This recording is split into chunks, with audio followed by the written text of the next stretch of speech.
دی په پلګینز کې چې تاسو پلګین ایډیټ کوئ نو پلګین ایډیټر آپشن ته چې لاړ شئ دا فایل تاسو یوازې دې کې نه ډبل او پی کانټینټ ته چې لاړ شئ هلته کې تاسو د پلګین یا تیم کوم فایل موجود دی چې هغه کولاو کوئ په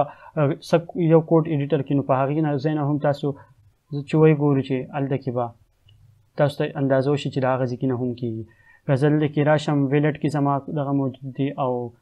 دا سټور چې دی دا بلاګ هیلپ والا به اوپن کړو او ډبل او پی کانټینټ کې پلګینز ته راشو لیټ سپوز زه دا فیک پریسر پلګین چې دی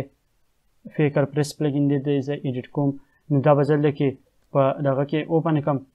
څه کوډ ایډیټر کې دا ما زه وی ایس کوډ یوز کوم نو په وی ایس کوډ کې ما اوپن کړم د دې هغه ټول فایلز دلته هم موجود دي یو انډیکس فایل پکې موجود دی یو په دې کې د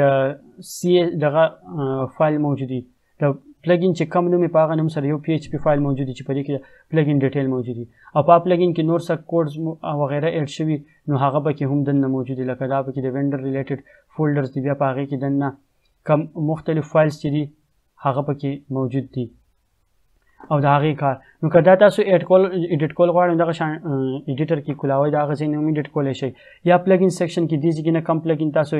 سلیکټ کوئ هغه تیم کې هم سلیکټ کېږي کم یو تیم پلګینز کې دلته کې پلګین سلیکټ کېږي او د هغې کوډ تاسو کتی شئ که فرض که د خپلې مرضۍ سره چینجز پکې کول غواړئ هغه کولی شئ خو که تاسو له د پروګرامینګ بیکګراونډ نه نو دې ځایونو کې د سره چینجز مه کوئ او دا مه چیړئ داسې نه چې ستاسو ویب سایټ چې دی هغه ته خراب شي او څه مسله راشي یو مین خبره دلته کې اکثر کې د تیم سره ریډمی ډاټ ټی ایکس ټي فایل موجود دی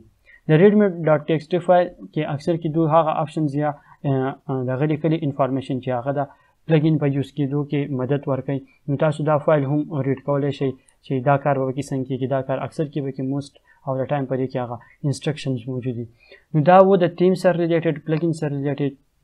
چې د دې ځای نه تیم او د پلګین سیکشن دا دی موږ آلموسټ تقریبا د ورډپریس هغه هر څه سره چې